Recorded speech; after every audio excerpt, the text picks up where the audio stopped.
तालियां और जोर से सुनाई देनी चाहिए, कम ऑन। देखिए, ये हर रोज नहीं होता है कि ऐसे शायर, ऐसे नेता आपके बीच में होते हैं। मैं पहले से ही कह दे रही हूं, मैं तो यहाँ सिर्फ एक सवाल बोल करके पीछे हट जाऊंगी।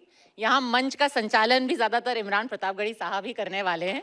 मैंने बड़ी कोशिश की यहाँ पे कि मैं 2-3 शेर थोड़े यहाँ रट करके आऊं, हो नहीं पाया मुझसे तो बीच में पढ़ दिया करूंगी व्हाट्सएप से। लेकिन इमरान साहब, ये बताइए, आपकी जिंदगी काफी मुश्किल है। अभी जिस तरीके का पोलराइज्ड एटमॉस्फेयर चल रहा है, एक तो आप शायर, ऊपर से आप ऑफेंड करते हैं लोगों को अपनी शायरी से, तीसरा आपको एक मुस्लिम फेस माना जाता है आपकी पार्टी का, चौथा उस पार्टी पर इल्जाम लग जाता है कि भाई आप तो अब एक सिर्फ मुस्लिम पार्टी बन गए हैं। कैसे आप उसको हैंडल कर पाते हैं? सबसे पहली बात तो ये कि मैं इमरान हूँ, मुझे सिर्फ मुस्लिम फेस क्यों माना जाता है? मैं पार्टी का एक युवा चेहरा हूँ, नौजवान चेहरा हूँ, नौजवान राजनेता हूँ, नए विचारों की बात करता हूँ, तो मुझे फ्रेम में क्यों गढ़ा जाता है? उसमें ये खेल मीडिया भी खेलती है और ये खेल विपक्षी पार्टी भी खेलती है, पहली चीज़। दूसरी चीज़ ये कि क्यों ठप्पा लग जाता है? कांग्रेस पार्टी तो सबकी पार्टी है। आप राहुल गांधी का कोई एक बयान उठा के दिखा दीजिए, महात्मा गांधी जी से शुरू करिए, पंडित नेहरू से होते हुए, सरदार वल्लभ भाई पटेल साहब से होते हुए, मौलाना आज़ाद से होते हुए, इस देश के डॉक्टर मनमोहन सिंह साहब के आखिरी कार्यकाल तक आप बता दीजिए कि कभी कांग्रेस पार्टी ने ये कहा हो कि हम किसी धर्म विशेष की पार्टी हैं। सबके लिए काम करती है कांग्रेस पार्टी।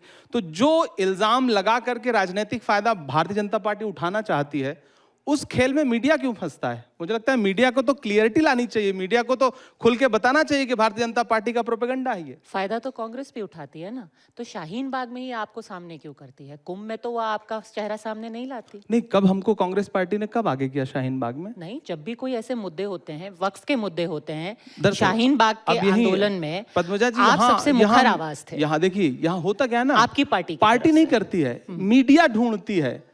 मुझे भी हैरत होती है कि इमरान प्रतापगढ़ी यहाँ बैठे हैं, तो मुझसे इस पे बात नहीं होगी कि मैंने पिछले 3 साल में देश की राज्यसभा में कौन कौन से विषयों पे बात की। मुझसे बात होगी कि इमरान प्रतापगढ़ी आप तो मुस्लिम फेस हैं, इमरान प्रतापगढ़ी आप तो शाहीन बाग में खड़े थे। आप, मैं इलाहाबाद विश्वविद्यालय का पढ़ा हूँ, मैं संगम के किनारे पला बढ़ा हूँ, मुझसे ज्यादा कुंभ शायद किसी ने देखे हो।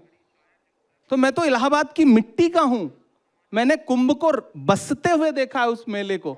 और हम सारे लोग वहां, आज राजनीति हो रही है, वरना इससे पहले तो जितनी बार भी कुंभ का मेला लगता रहा है, क्या हिंदू, क्या मुसलमान, क्या सिख, क्या ईसाई, इलाहाबाद में रहने वाला हर व्यक्ति उसे अपना मेला समझता रहा। और इस बार भी तमाम नफरतें उस वक्त हारी कि जब सारी व्यवस्था जो है वो चौपट हो गई, लोग परेशान रहे। भगदड़ के बाद देखिए मस्जिदों के दरवाजे खुले, कौन हिंदू था, कौन मुसलमान था, सबने एक दूसरे के लिए अपने दिल खोल दिए। तो हिंदू मुसलमान तो रह ही नहीं गया वहां पर। ये तो जबरदस्ती का बनाया हुआ एक नैरेटिव है जो भारतीय जनता पार्टी को सूट करता है, सरकारों को सूट करता है।